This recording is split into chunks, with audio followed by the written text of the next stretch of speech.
ආයුබෝවන්. ඔබ එක්වන්නේ වගකීමේ සත්‍ය හඹා යන ජාතික රූපවාහිනියේ ප්‍රධාන පුවත් විකාශය සමගින්.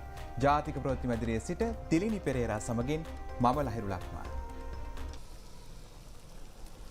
දිවයිනට පැමිණ සිටින ජාත්‍යන්තර මූල්‍ය අරමුදලේ කළමනාකාර අධ්‍යක්ෂ ක්‍රිස්ටලිනා ජෝර්ජියේවා මහත්මිය අද දිට්වා සුලිකුණාටු කාල සීමාවේ නායාමට ලක් වූ උඩපළාත මාවතුර ග්‍රාමයේ නිරීක්ෂණ චාරිකාවකට දෙක් වුණා. එහිදී විපතටපත් ජනතාව සමග අදහස් සුවමාරු කරගත් ඇය ඔවුන්ට සිය සංවේගය පළ කළා. දිට්වා සුලිකුණාටු හේතුවෙන් මාවතුර ප්‍රදේශයේ නිවාස රැසක් නාය ගොස් 28 දෙනෙකු ජීවිතක්ෂයට පත් වූ අතර 6 දෙනෙකු අතුරුදන් වී තිබෙනවා. මෙවැනි ව්‍යසනකාරී අවස්ථාවකදී රාජ්‍ය ක්‍රියාත්මක කළ කඩිනම් සහන වැඩපිළිවෙල පිළිබඳව සතුට පළ කළ ක්‍රිස්ටලිනා ජෝර්ජියේවා මහත්මිය එහිදී ජනතාව දැක් වූ අසීමිත ධෛර්යය කැපවීම හා එකමුතු බව ඇගීමට ලක් කළා. එම ප්‍රදේශයේ විසෙන කුඩා දරුවන්ට රටේ අනාගත ප්‍රගතිය වෙනුවෙන් හෙට දවසේ විශාල දායකත්වයක් ලබා දෙනු ඇති බවත් එම අරමුණ සාර්ථක කර ගැනීම සඳහා රජයේ ළමා පරපුර සවිබල ගැන්වීමට කැපවී කටයුතු කරනු ඇති බවටත් තමා විශ්වාස කරන බවද විපතටපත් පවුල්වල දරුවන් අමතමින් ජෝර්ජියේවා මහත්මිය සඳහන් කළා. අමාත්‍ය ආචාර්ය අනිල් ජයන්ත ප්‍රනන්දු මහතා ඇතුළු පිරිසක්ද මේ අවස්ථාවට එක්ව සිටියා.